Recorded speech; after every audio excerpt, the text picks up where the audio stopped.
but the museum itself remains a special place. Right now, they are seeking methods to continue to present Romanian village life, its people, not just its buildings. This has been Traveler's Guide.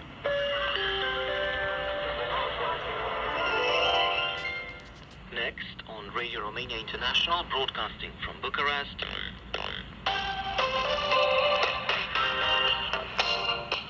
Expat in Romania.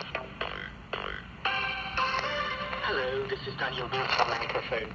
Alan Clark is a Scottish entrepreneur who settled in Romania in 2002. Back then, he became interested in making cider, which first started as a hobby, but later, this beverage changed his life. In 2015, Alan became Romania's first authorized cider producer. The business grew by the year to become Alan's main occupation, who left the corporation he was working for to launch his own business.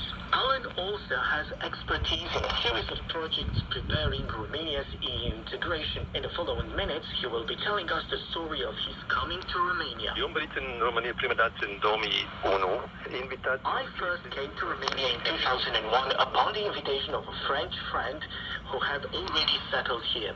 I had been a corporate employee for about 17, 18 years by then. I liked that period in my life, but after 18 years, I said to myself that it was high time I put an end to my job inside a corporation and did something else.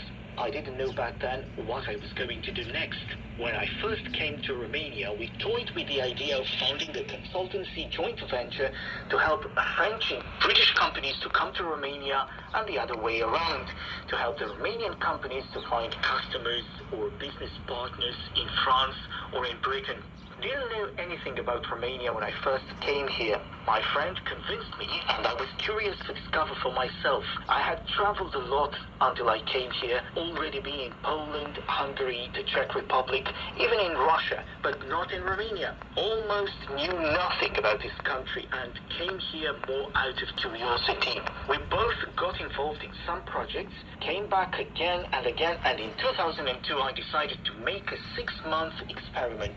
Rented an apartment for half a year and remained here up to this day. Alan Clark has his own family here now, learned the language and got integrated. However, not everything was easy for him in the beginning. He started making cider in 2002, but it took him years to turn this hobby into a business. In time, Alan managed to make Romanians familiar with the product, which he is now distributing to big retail chains around the country. He uses only local apples for his cider and started with his own orchard. We asked him if he feels at home in Romania. Da. Am întâlnit cu o româncă, bineînțeles. Yes. I met a Romanian woman in the first 6 months I spent here. Of course, we got married, settled down, and have a family here. We have 2 children. One is 12, and the other 15 years old. My Romanian life started shortly after my arrival here, and have been living here for 18 years now. I used to live in France before coming here. Of course, language was a problem at first, but I